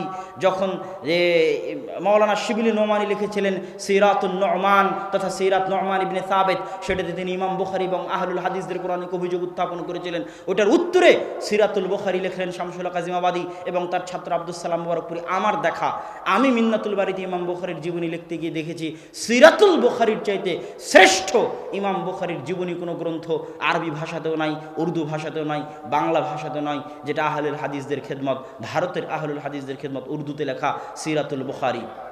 সম্মানিত উপস্থিতি, আরেকজন পাকিস্তানের বিখ্যাত মুহাদ্দিসের খেদমত বলি, যেটা আমি মিন্নাতুল বারী লিখতে গিয়ে দেখতে পেয়েছি, সেটা হচ্ছে ফাইজুল বারী আনোয়ার শাহ কাশ্মীরি, বিখ্যাত হানাফি আলেম, হানাফি পণ্ডিত, দারুল উলুম দেওবন্দের মুহাদ্দিস। তিনি ফাইজুল বারী লিখতে গিয়ে, ফাইজুল বারীর দার্স দিতে গিয়ে এই হাফিজ ইবনে হাজার আসকালানির লেখা ফাতহুল বারীর অগণিত জায়গায় তিনি ভুল ধরার চেষ্টা করেছেন। কে ভুল ধরছেন? হাফেজ ইমাম কাশ্মীরি, মাওলানা কাশ্মীরি। কার ভুল ধরছেন? হাফিজ ইবনে হাজার আসকালানির ভুল ধরছেন। যদিও হাফিজ ইবনে হাজার আসকালানির বইয়ের ভুল ধরার চেষ্টা সেই যুগে মাওলানা বদরুদ্দিন আইনি করেছিলেন, কেননা আইনি এবং আসকালানি একই শহরে বাস করতেন, কায়রো শহরে। আজ হাফিজ ইবনে হাজার আসকালানি সারা রাতে বাড়িতে যা নোট করে নিয়ে আসতেন, পরের দিনে তা দার্স দিতেন। আজকে যেমন দার্স রেকর্ড হচ্ছে, ওই রকম ছাত্ররা দার্স লিখে নিত। একজন ছাত্র ওই লিখে নেওয়া দার্স বদরুদ্দিন আইনি রাহিমাহুল্লাহকে দিয়ে আসতেন, উনি আবার তখন ওটার জবাব লিখতেন। যখন ফাতহুল বারী প্রকাশ হয়ে গেল, ফাতহুল বারী প্রকাশ হওয়া মাত্রই ফাতহুল বারীর ভুল ধরে তখন উমদাতুল কারি বদরুদ্দিন আইনির লেখা শারাহ প্রকাশ হলো, যেটার উত্তর দেওয়ার চেষ্টা করেছেন হাফিজ ইবনে হাজার আসকালানি। আল ইন্তেকাজুল ইতিরাজুল ইন্তেকাজ, এই গ্রন্থগুলোতে তিনি উত্তর দেওয়ার চেষ্টা করেছেন, কিন্তু তার আগেই তিনি দুনিয়া থেকে বিদায় নিয়েছেন। তো আনোয়ার শাহ কাশ্মীরিও হাফিজ ইবনে হাজার আসকালানির ভুল ধরার চেষ্টা করেছে ফাইজুল বারীতে। এবার হাফেজ মোহাম্মদ গন্দলবি, পাকিস্তানের আলেম, তিনি একটা বই লিখেছেন ইরশাদুল কারি ফি নাকদ ফাইজুল বারী। উনি ফাইজুল বারীতে মাওলানা কাশ্মীরি হাফিজ ইবনে হাজার আসকালানির ভুল ধরতে গিয়ে কি ভুল করেছেন, আর উনি নিজে কি ভুল করেছেন, আর ইবনে হাজার আসকালানির ভুল ধরতে গিয়ে কি ভুল করেছেন তা তিনি লিখেছেন। এই খেদমতগুলো পড়লে আপনাকে এবং আমাকে তাদের জ্ঞানের সামনে শিশু মনে হবে যে এই উপমহাদেশের আহলুল হাদিস আলেমরা কি না খেদমতের আঞ্জাম দিয়ে গেছে। ইলমি খেদমতের যে আঞ্জাম দিয়ে গেছে, তার ঋণ শোধ করা আহলুল হাদিসরা তো দূরে থাক, হানাফি ভাইয়েরাও শোধ করতে পারবেন না। কেননা হানাফি ভাইদের মধ্যেও ইলমের চর্চা দেখা দিয়েছে আহলুল হাদিসদের চর্চার কারণে। কুতুবে সিত্তা প্রথম উর্দু অনুবাদ করেছে আহলুল হাদিসরাই। ওয়াহিদুজ্জামান হায়দরাবাদী রাহিমাহুল্লাহ তিনি প্রথম উর্দু অনুবাদ করেছেন। তো সম্মানিত উপস্থিতি, আমি আহলুল হাদিসদের ইলমি যে খেদমত, এই খেদমতের উপর যদি বলি তো ঘন্টার পর ঘন্টা এমনিই বলতে থাকা যাবে। ভারত পাকিস্তানের আহলুল হাদিস আলেমরা হাদিসের কী ধরনের খেদমত করেছেন। আজকে এখন আমি যদি মদিনা ইসলামী বিশ্ববিদ্যালয় থেকে পড়ে এসে বলি যে ভারতের আলেমদের নিকট থেকে ইলিম নেওয়া যাবে না, জ্ঞান নেওয়া যাবে না, আকিদার শিক্ষা নেওয়া যাবে না, তাহলে এটা নিমক হারামি হবে। ভারত উপমহাদেশের আলেমদের জ্ঞানকে অপমান করা হবে। তারা আজ মদিনা ইসলামী বিশ্ববিদ্যালয়ে সার্বিক সুযোগ সুবিধা ভোগ করার পরে সৌদি সরকার যত কোটি টাকা ইলমের পিছনে খরচ করে, খুব কম দেশ আছে অত টাকা ইলমের পিছনে খরচ করতে পারবে। সার্বিক উন্নত সুযোগ সুবিধা পাওয়ার পরে যে ধরনের খেদমত হচ্ছে, সেই অন্ধকার যুগে ব্রিটিশদের অত্যাচারের মুখে একদিকে ব্রিটিশদের সাথে জিহাদ, আর একদিকে ইলমি খেদমত, এই কঠিন যুগ যে সমস্ত আলেম ওলামা পার করেছেন, তাদের খেদমতকে ছোট করে দেখার সুযোগ নেই। সুতরাং সম্মানিত উপস্থিতি, আহলুল হাদিসদের তাদের ইতিহাস সম্পর্কে জানতে হবে। আহলুল হাদিসদের ইতিহাস চিরদিন জিহাদের ইতিহাস, সন্ত্রাস জঙ্গিবাদের ইতিহাস নয়, ইলমের ইতিহাস, অজ্ঞতা মূর্খতা জাহেলিয়াতের ইতিহাস নয়। এমনকি আহলুল হাদিস, ভারত উপমহাদেশের আহলুল হাদিস আলেমদের খেদমতের কারণেই আজকের সৌদি আরবের বহু আলেম ওলামা ফিকহি দিক থেকে উদার হতে শিখেছেন। নাসিরউদ্দিন আলবানী রাহিমাহুল্লাহ যে ফিকহি উদারতা শিখেছেন, এই ফিকহি উদারতা তিনি ভারত পাকিস্তানের আহলুল হাদিস আলেমদের নিকট থেকে শিখেছেন। সুতরাং আমাদেরকে ইতিহাস জানতে হবে। রাজনীতির ইতিহাস হোক, জেহাদের ইতিহাস হোক, ইলমের ইতিহাস হোক, আমাদেরকে জানতে হবে। এবং আজকের এই যুগে আহলুল হাদিসদের জ্ঞান চর্চার বড় প্রয়োজন রয়েছে। সব কিছুর মূল ভিত্তি হচ্ছে জ্ঞান। আজ ভারতে পাকিস্তানে যে ইসলাম টিকে আছে এটার ভিত্তি গণতন্ত্র নয়, এটার ভিত্তি ধর্মনিরপেক্ষতাবাদ নয়, এটার ভিত্তি সেকুলারিজম নয়, এটার ভিত্তি ডেমোক্রেসি নয়, এটার ভিত্তি শুধুই জ্ঞানের চর্চা, মসজিদ মাদ্রাসা নির্মাণের মাধ্যমে জ্ঞানের চর্চাকে ধরে রাখা। আজ রোহিঙ্গাদের কাছে নাই কি জন্য তারা তাদের স্বকীয়তা ধরে রাখতে পারেনি কেন? তাদের মধ্যে থেকে জ্ঞানের চর্চা উঠে গেছিল। সেকুলারিজম থাকলেও গণতন্ত্র থাকলেও তাদের উত্থান ঘটবে না যদি জ্ঞান না থাকে। আজ চীনের মুসলমানদের তাদের সেই স্বকীয়তা কেন হারিয়ে ফেলেছে? অত্যাচারিত নির্যাতিত কেন? সেখানে যদি সেকুলারিজমও থাকে, ডেমোক্রেসিও থাকে, গণতন্ত্রও থাকে, ধর্মনিরপেক্ষতাও থাকে, কিন্তু জ্ঞানের চর্চা না থাকে, তাহলে ওই উত্থান ঘটবে না। উত্থান ঘটানোর জন্য জ্ঞানের চর্চার প্রয়োজন। জ্ঞান আসল, জ্ঞান নূর। ইসলাম এসেছে জাহিলিয়াতের বিপরীতে। জাহিলিয়াত হচ্ছে মূর্খতা আর ইসলাম হচ্ছে জ্ঞান। জ্ঞানের চর্চা যত বাড়বে, আমি সালাফে সালেহিনের জীবনী পড়ে দেখেছি। সালাফে সালেহিনগণ বহু বক্তব্যে আমি বলেছি, সালাফে সালেহিনগণ সবসময় ছিলেন সংস্কারপন্থী। সংস্কারকে তারা সবচেয়ে বেশি গুরুত্ব দিতেন। কেননা সরাসরি ক্ষমতা দখল করতে যাওয়া, সরাসরি ক্ষমতা দখল করার চেষ্টা করা অস্থিতিশীলতার একটা বড় মাধ্যম, নৈরাজ্যতার একটা বড় মাধ্যম। আজ লিবিয়ার মাটিতে দেখেন, সিরিয়ার মাটিতে দেখেন, ইয়েমেনের মাটিতে দেখেন, ক্ষমতা দখল করতে গিয়েই অস্ত্র হাতে উঠিয়ে নিয়ে গণতন্ত্রের নামেই হোক আর জেহাদ জঙ্গিবাদের নামেই হোক, অস্ত্র হাতে উঠিয়ে নিয়ে মুআম্মার আল গাদ্দাফিদের চলে যাওয়ার পরে, এই শাসকদের চলে যাওয়ার পরে আজ লিবিয়া, সিরিয়া, ইয়েমেনের মাটি মুসলমানদের রক্তে রঞ্জিত। মুসলমানদের রক্তে লালে লাল। এক মুসলমান আর এক মুসলমানকে কাফের ফতোয়া দিয়ে হত্যা করতেছে। কেননা তার আকীদায় সমস্যা আছে, তার জ্ঞানে সমস্যা আছে, তার বিদ্যায় ত্রুটি আছে। আর যখনই আগের যুগের সালাফে সালেহিনকে দেখবেন, আহমদ বিন হাম্বাল সরাসরি ক্ষমতা কেড়ে নেওয়ার চেষ্টা করেননি, তিনি করেছেন সংস্কারের চেষ্টা। শাইখুল ইসলাম ইবনে তাইমিয়া সরাসরি ক্ষমতা কেড়ে নেওয়ার চেষ্টা করেননি, তিনি সংস্কারের চেষ্টা করেছেন। ক্ষমতা কেড়ে নেওয়ার চেষ্টা সাময়িক অনেক ভালো মনে হলেও, সাময়িক অনেক আবেগপ্রবণ মনে হলেও, সাময়িক অনেক ফলপ্রসূ মনে হলেও দীর্ঘস্থায়ী ক্ষতির কারণ, দীর্ঘস্থায়ী দুঃখের কারণ, দীর্ঘস্থায়ী দাওয়াতি কাজে বাধার কারণ, দীর্ঘস্থায়ী জ্ঞানের চর্চায় বাধার কারণ। আর সংস্কারের চেষ্টা, অরাজনৈতিকভাবে প্রভাব বিস্তারের চেষ্টা, আপনি হয়তো আজকে অরাজনৈতিকভাবে প্রভাব বিস্তারটা সারা পৃথিবীতে 100-100 বাস্তব, 100-100 বাস্তব। কীভাবে? আজ আপনি দেখতেছেন যে আমেরিকার ক্ষমতায় আসছে জো বাইডেন, তার আগে দেখলেন আমেরিকার ক্ষমতায় ডোনাল্ড ট্রাম্প, তার আগে হয়তো ছিল বারাক ওবামা। কিন্তু আসলে বারাক ওবামার যুগেও, ডোনাল্ড ট্রাম্পের যুগেও, জো বাইডেনের যুগেও আমেরিকার আসল ক্ষমতা ছিল ইহুদি ইসরায়েলদের হাতে। তো ইহুদি ইসরায়েলেরা কি ভোটের মাধ্যমে লড়াই করে আমেরিকার ক্ষমতা দখল করলো? ইহুদি ইসরায়েলেরা কি অস্ত্রের মাধ্যমে আমেরিকার ক্ষমতা দখল করলো? এটাকে বলা হয় লবিংয়ের মাধ্যমে অরাজনৈতিক প্রভাব। পৃথিবীর এমন কোনো দেশ নাই, আজকে আপনি হয়তো চোখের সামনে দেখতে পাচ্ছেন প্রধানমন্ত্রী শেখ হাসিনা বাংলাদেশের প্রধানমন্ত্রী, কিন্তু অরাজনৈতিকভাবে আন্ডারগ্রাউন্ডে যারা টাকার মালিক, যারা ক্ষমতার মালিক, তারা অন্য কেউ। এটাই পৃথিবীর চিরন্তন বাস্তব সত্য। আপনিও আজকে ভোটে দাঁড়িয়ে ক্ষমতায় চলে যাবেন, অন্যের কাছে জিম্মি হয়ে যাবেন। যারা আগে থেকে সত্যিকার রিয়াল ক্ষমতার মালিক, তাদের কাছে জিম্মি হয়ে যাবেন। তাদের কথার বাইরে আপনি চলতে পারবেন না, নড়তে পারবেন না। এই জন্য আসল হচ্ছে অরাজনৈতিকভাবে প্রভাব বিস্তার করা, প্রভাব বিস্তার করে সরকারকে মানতে বাধ্য করা, সংস্কার হতে বাধ্য করা। সমাজ সংস্কার, সমাজ বিপ্লব ইসলামের বিজয়ের মূল ভিত্তি। বলেন বাংলাদেশ মুসলমানদের দেশ, 90% মুসলমানদের দেশ। 90% মুসলমানের কয়জন সালাত আদায় করে? তাহলে কিভাবে এটা 90% মুসলমানের দেশ হয়, যেখানে 90% মুসলমানের 2%, 3%ও সালাত আদায় করে না? এদের উপর আপনি কিসের ইসলামী খেলাফত কায়েম করবেন? আজকে ইসলামী খেলাফত কায়েম করলে কালকে এরাই বিদ্রোহ করবে, চাই না খেলাফত। এটাই বাস্তব সত্য। আজকে বাংলাদেশ বলছেন মুসলমানের দেশ, কয়টা বাংলাদেশের মুসলমান কোরআন পড়া জানে? কয়জন? বাংলাদেশে তো চলে আবেগের খেলা। বাংলাদেশে সর্বত্র আবেগ নিয়ে ছিনিমিনি খেলা হয়, সর্বত্র। যেমন আজকের এই প্রোগ্রামের আয়োজন করা হয়েছে জিকে একাডেমির মাঠে, এরপরে আসছে সালাফি কনফারেন্স 4-5 মার্চ। বাঙালি যেহেতু আবেগী জাতি, বিশাল সমাবেশ ঘটেছে, আরও বহু জায়গায় সমাবেশ ঘটবে।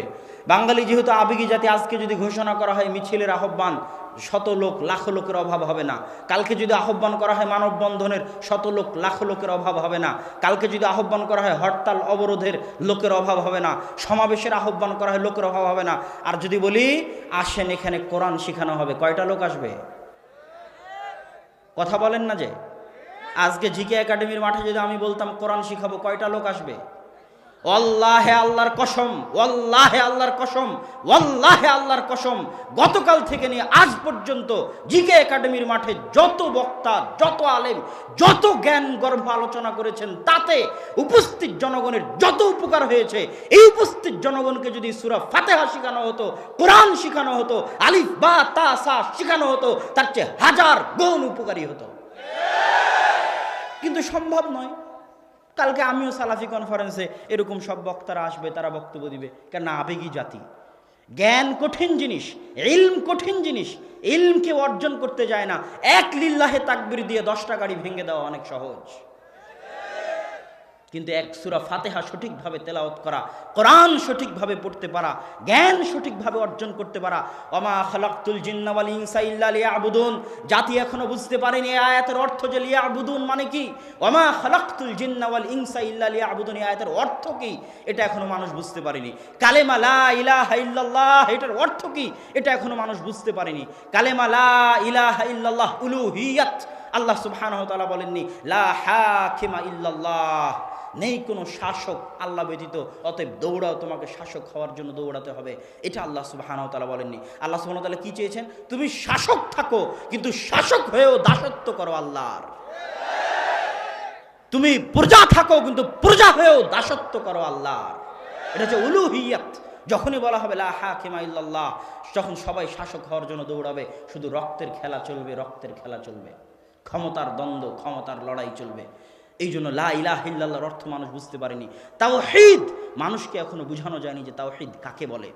ওমা খালাকতুল জিন্না ওয়াল ইনসা ইল্লা লিয়াবুদুন, ইবাদত করার জন্য সৃষ্টি করেছি। ইবাদত বললে আপনি বুঝবেন সালাত, সিয়াম, হজ, যাকাত। ইবাদতটা এসেছে আব্দুন থেকে, আব্দুল্লাহ, আল্লাহর দাস। ইয়াবুদুন, আল্লাহর দাসত্ব। আমি এবারের বহু বক্তব্যে আল্লাহর দাসত্ব বিষয়টা ক্লিয়ার করার চেষ্টা করেছি। পৃথিবীর কেউ না কেউ কোনো না কোনো কিছুর দাস। কেউ ক্ষমতার দাস, কেউ নারীর দাস, কেউ টাকার দাস, কেউ ফ্রি ফায়ার পাবজি গেমের দাস, কেউ ফেসবুকের দাস, কেউ টুইটারের দাস, কেউ জুয়া মদের আড্ডার দাস। আর একমাত্র পূর্ণ স্বাধীন, পূর্ণ আজাদ, যাবতীয় দাসত্ব থেকে মুক্ত সেই যে 100তে 100 আল্লাহর দাস। পৃথিবীতে একমাত্র স্বাধীন হাওয়ায় মুক্ত বাতাসে নিঃশ্বাস নিতে পারে সে যে 100তে 100 আল্লাহর দাস। রাসূল সাল্লাল্লাহু আলাইহি ওয়াসাল্লাম, খালিদ বিন ওয়ালিদ, ওমর ইবনুল খাত্তাব, আবু বকর, তাদেরকে রাসূল সাল্লাল্লাহু আলাইহি ওয়াসাল্লাম এমন কোন সোনার জাদুর চাবিকাঠি দিয়ে যাননি যেই চাবিকাঠিতে যেই তরবার নাড়ালে সব রোমান সাম্রাজ্য আর পারস্য সাম্রাজ্যের পতন হয়ে গেছে। আল্লাহ রাসূল তাদেরকে দিয়ে গেছিলেন কি? আল্লাহ রাসূল তাদেরকে দিয়ে গেছিলেন 100তে 100 আল্লাহর দাসত্ব। আল্লাহ রাসূল যদি তাদেরকে বলতেন শোনো, যেভাবেই হোক ক্ষমতায় থাকতে হবে, যেভাবেই হোক ক্ষমতা কিন্তু ছাড়া যাবে না, ক্ষমতায় থাকতে হবে, তখন আবু বকর রাদিয়াল্লাহু তাআলা প্রথম দিনই কম্প্রোমাইজ করতেন। কেননা কম্প্রোমাইজ করা ছাড়া ক্ষমতায় থাকা যায় না, এটাই বাস্তব। প্রথম দিনে আবু বকর রাদিয়াল্লাহু তাআলা কম্প্রোমাইজের রাস্তায় চলে যেতেন। এই যারা যাকাত অস্বীকার করেছে ওদের বিরুদ্ধে যুদ্ধ করা যাবে না, ওদের বিরুদ্ধে যুদ্ধে লাগলে তো আমার ক্ষমতার পতন হয়ে যেতে পারে, কিন্তু আমাকে তো ক্ষমতা ধরে রাখতে হবে, কেননা লা হাকিমা ইল্লাল্লাহ। নাউজুবিল্লাহ, এটা তাকে আল্লাহ রাসূল শিখাননি। আল্লাহ রাসূল শিখিয়েছেন যাবতীয় দাসত্ব থেকে মুক্ত থাকতে হবে। ক্ষমতার দাসত্ব করা যাবে না, টাকার দাসত্ব করা যাবে না, নারীর দাসত্ব করা যাবে না, জুয়া মদের দাসত্ব করা যাবে না। যতক্ষণ বেঁচে থাকবে এক আল্লাহর দাসত্ব করে বেঁচে থাকবে, তাতে ক্ষমতা যাক আর আসুক। যখনই ক্ষমতার পরোয়া করতে যাবে তখনই ইসলাম 100তে 100 টিকানো যাবে না, বিকৃতি আনতেই হবে। আজ নাম নিয়েই বলতেছি, জামাতে ইসলাম বিকৃতি আনেনি? এনেছে, অগণিত অসংখ্য তাদের সংবিধানের মধ্যে বিকৃতি এনেছে, শুধু রাষ্ট্রীয়ভাবে নিবন্ধন ধরে রাখার জন্য, টিকিয়ে রাখার জন্য। না হলে নিবন্ধন বাতিল হয়ে যাবে। 30% যদি নারী নেতৃত্ব না দেয় দলের মধ্যে, নিবন্ধন দিবে না সরকার। যদি নাম জামাতে ইসলাম বাংলাদেশ না করে, বাংলাদেশ জামাতে ইসলাম যদি না করে, তাহলে দিবে না নিবন্ধন। তখন নাম চেঞ্জ করে জামাতে ইসলাম বাংলাদেশ করা হয়েছে। 30% নারী নেতৃত্ব নিয়ে আসা হয়েছে, অগণিত পরিবর্তন করা হয়েছে। আমার চ্যালেঞ্জ থাকলো, আবুল আলা মওদুদী যেই দিন জামাত ইসলাম প্রতিষ্ঠা করেছিলেন তখনকার জামাত ইসলামের সংবিধান আর আজকের জামাত ইসলামের সংবিধানের মধ্যে যদি বিকৃতি না থাকে, আমি আব্দুল্লাহ বক্তব্য দিব না। বিকৃতি কেন এসেছে? ক্ষমতা ধরে রাখার চাহিদায়। সে বিকৃতিটা কোথায় করা হয়েছে? ইসলামের মধ্যে। ইসলামকে জবাই করে আমি কিভাবে ইসলাম প্রতিষ্ঠা করব?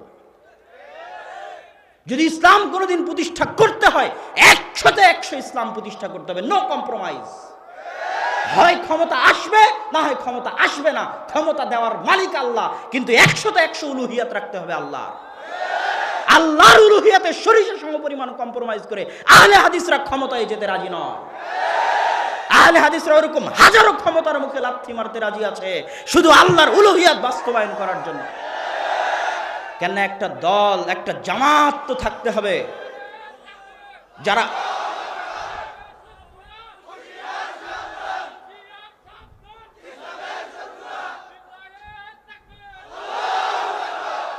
একটা জামাত তো থাকতে হবে যারা ইসলামকে অবিকৃত রাখবে। ইসলামকে অবিকৃত রাখাই ইসলামের বড় বিজয়। যত শত্রু ইসলামের এসেছে, ওরিয়েন্টালিস্টদের নিয়ে আপনি পড়ুন, আজ অক্সফোর্ড ক্যামব্রিজে যে সমস্ত বড় বড় গুরুরা, তাদের বিশাল খেদমত আছে। মুহাদ্দিসরা ওই খেদমত করতে পারেনি, জন্মগত ইহুদি খ্রিস্টান, কিন্তু শিখেছে আরবি ভাষা, ওরা যত বড় খেদমত করেছে। আমার ওস্তাদ মুফতি সাইদ আহমদ পালানপুরি বলতেন যে ওরিয়েন্টালিস্টদের একজন আছে, নাম আমি ভুলে গেছি, যে 16 বার মুসনাদে আহমদ প্রথম থেকে শেষ পর্যন্ত পড়েছে। কয়বার? 16 বার। ইহুদি খ্রিস্টান জন্মগত, গবেষণা করে কোরআন হাদিস নিয়ে তারা জাম আল মুফাহরাস বানিয়েছে, হাদিসের শব্দগুলোকে ডিকশনারি ভিত্তিক সাজিয়েছে। মানে নিয়াত, নিয়াত শব্দ লেখার পর লিখেছে যে নিয়াত শব্দটা আবু দাউদে এত নাম্বার হাদিসে আছে, নিয়াত শব্দটা তিরমিজিতে এত নাম্বার হাদিসে আছে, নিয়াত শব্দটা ইবনে মাজাতে এত নাম্বার হাদিসে আছে। এই ডিকশনারি কোনো মুসলমান আহলে হাদিস, মুসলমান মুহাদ্দিস তৈরি করেনি, ওরিয়েন্টালিস্ট ইহুদি খ্রিস্টানরা তৈরি করেছে। কেন? তারা চেয়েছে ইসলামের মধ্যে বিকৃতি ঢুকাতে, একটা ধর্মের অবিকৃত থাকাই ওই ধর্মের আসল বিজয়। আর আদিকাল থেকে আজ পর্যন্ত আহলুল হাদিসদের 100-100 টার্গেট ছিল, 1 নাম্বার প্রায়োরিটি ছিল অবিকৃত ইসলাম চাই, বিকৃত ইসলাম চাই না। জাল জয়ীফ হাদিস ভিত্তিক ইসলাম চাই না, সহিহ হাদিস ভিত্তিক ইসলাম চাই। শিরক বেদাত যুক্ত ইসলাম চাই না, শিরক বেদাত মুক্ত ইসলাম চাই। তাতে যদি দেহের রক্ত দেওয়া লাগে তো দিতে রাজি আছি। আহমদ বিন হাম্বল রক্ত দেয়নি, শাইখুল ইসলাম ইবনে তাইমিয়া রক্ত দেয়নি। শাইখুল ইসলাম ইবনে তাইমিয়াকে জেলখানায় বন্দী করে আহলুল হাদিসদের কণ্ঠকে কি রোধ করা গেছে? আহমদ বিন হাম্বলকে বাগদাদের রাস্তায় উল্টা করে ঘুরিয়ে আহলুল হাদিসদের কণ্ঠকে কি রোধ করা গেছে? ইমাম মালিককে পিটিয়ে তার ফতোয়া থেকে কি তাকে সরানো গেছে? যায়নি। নাসিরউদ্দিন আলবানী রাহিমাহুল্লাহর উপর শত অপবাদ, শত জুলুম, শত অত্যাচার, বহিষ্কার করেও তাকে তার আদর্শ থেকে সরিষা সমপরিমাণ টলানো যায়নি। আহলুল হাদিসরা আদর্শে বিশ্বাস করে, আহলুল হাদিসরা আদর্শের জন্য সব কিছু বিসর্জন দিতে রাজি আছে। টাকা পয়সা বিসর্জন দিতে রাজি আছে, সন্তান সন্ততি বিসর্জন দিতে রাজি আছে, ক্ষমতা বিসর্জন দিতে রাজি আছে, নিজের জীবন বিসর্জন দিতে রাজি আছে। সিলেটের মাটিতে 500 কোটি 1000 কোটি টাকার মামলা দিয়ে যারা তা আমাদের কণ্ঠকে রোধ করতে পারেনি, তারাই তো হত্যার চেষ্টা করে কণ্ঠকে রোধ করতে গেছে। এটাই প্রমাণ করে, এই হত্যার চেষ্টাই প্রমাণ করে যে ইসলামকে 100-100 অবিকৃত রাখার আন্দোলনই সঠিক আন্দোলন। এই আন্দোলনই এমন সঠিক আন্দোলন যে আন্দোলনকে শুধু এদেশের বেলাতিরা ভয় পায় না, ওই আমেরিকায় বসে থাকা, ইসরায়েলে বসে থাকা, ভারতে বসে থাকা ব্রাহ্মণবাদী সাম্রাজ্যবাদীরা ভয় পায়। কেননা তারা টাকা দিয়ে, ধোঁকা দিয়ে, লোভ দিয়ে, লালসা দিয়ে অন্যদেরকে পরিবর্তন করতে পারে, কিন্তু আহলের হাদিসদের পরিবর্তন করতে পারে না। এটাই সমস্যা। সম্মানিত উপস্থিতি, এই জন্য আমি আমার বক্তব্যে যেটা বুঝাতে চেয়েছি, সংক্ষিপ্ত সারমর্ম কথায়, এত বিস্তারিত এখানে বলার মতো সময় নেই, বক্তব্য শেষ করে দিতে হবে। আসল কথা হচ্ছে লা ইলাহা ইল্লাল্লাহর অর্থ বুঝতে হবে এবং আহলুল হাদিসরা কি চায় সেটা পরিষ্কার বুঝতে হবে। ক্ষমতা চায় না এই কথা অসম্ভব, ক্ষমতা আমরা চাই, কিন্তু কোনো প্রকার কম্প্রোমাইজ করে নয়। ক্ষমতা আমাদের টার্গেট নয়, আমাদের টার্গেট আল্লাহর উলুহিয়াত। আল্লাহর উলুহিয়াতের সাথে কোনোদিন যদি আল্লাহ সুবহানাহু ওয়া তাআলা ক্ষমতা দেয়, তাহলে আমরা ক্ষমতায় যাব ইনশাআল্লাহ।